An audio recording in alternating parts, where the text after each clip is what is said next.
Hello friends, अक्सर बच्चे होने के दौरान बच्चा बंद कराने के ऑपरेशंस किए जाते हैं जिसको हम लोग ट्यूबल लाइगेशन कहते हैं। आप पहले भी मेरे वीडियोस में देख चुके हैं। ये बच्चेदानी है, ये दोनों तरफ ट्यूब्स होती हैं, ये वेजाइना का रास्ता है। ट्यूबल लाइगेशन में क्या किया जाता है कि ये जो ट्यूब्स होती हैं इसको या तो किसी जो रिंग होती है, जब लैप्रोस्कोपी करते हैं तो ये दोनों तरफ की ये जो रिंग है यह लगा दी जाती है, या जब काट के किया जाता है तो इन ट्यूब्स का एक छोटा सा पार्ट बीच में से काट के निकाल दिया जाता है, जिससे कि यहाँ से जाने वाले अंडे और यहाँ से जाने वाले शुक्राणु आपस में मिल नहीं पाते।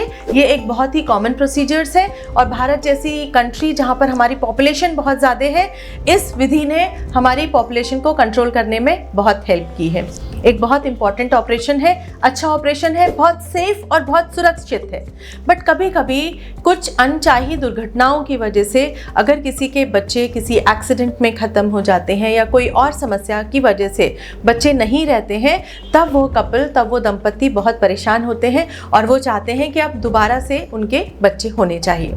तो उसके लिए हम कर सकते हैं ट्यूबल रिकैनालाइजेशन, यानी कि इन दोनों ट्यूब्स के एंड को हम जोड़ सकते हैं। मैं doctor Renu Singh Gehlot health care Renu IVF से।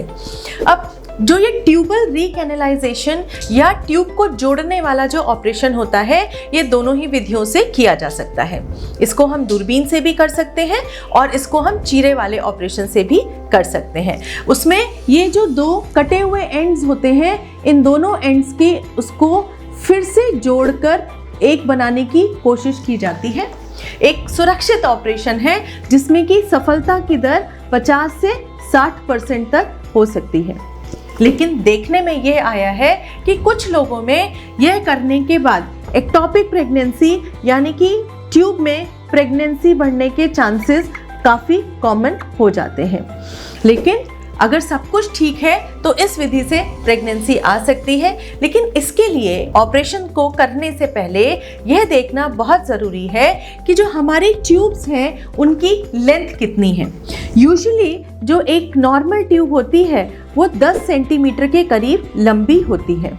अगर ऑपरेशन के दौरान ट्यूब का एक बहुत बड़ा हिस्सा डैमेज हो गया है तो और बहुत छोटे एंड्स यानी कि लेस देन 1 सेंटीमीटर तक ये एंड्स हमको HSG में दिखाई दे रहे हैं, तो इसके सफलता के चांसेस थोड़े कम हो जाते हैं।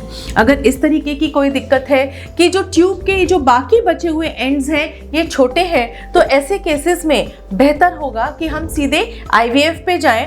और IVF में अगर उम्र 40 से 42 वर्ष के बीच में है तो सफलता की दर करीब 40 से 50% तक देखने में आई है। तो घबराने की बात नहीं है। अगर ट्यूबल लाइगेशन हो गया है उसके बाद भी आप चाहते हैं प्रेगनेंसी, तो हमारे पास 2 ऑप्शन है।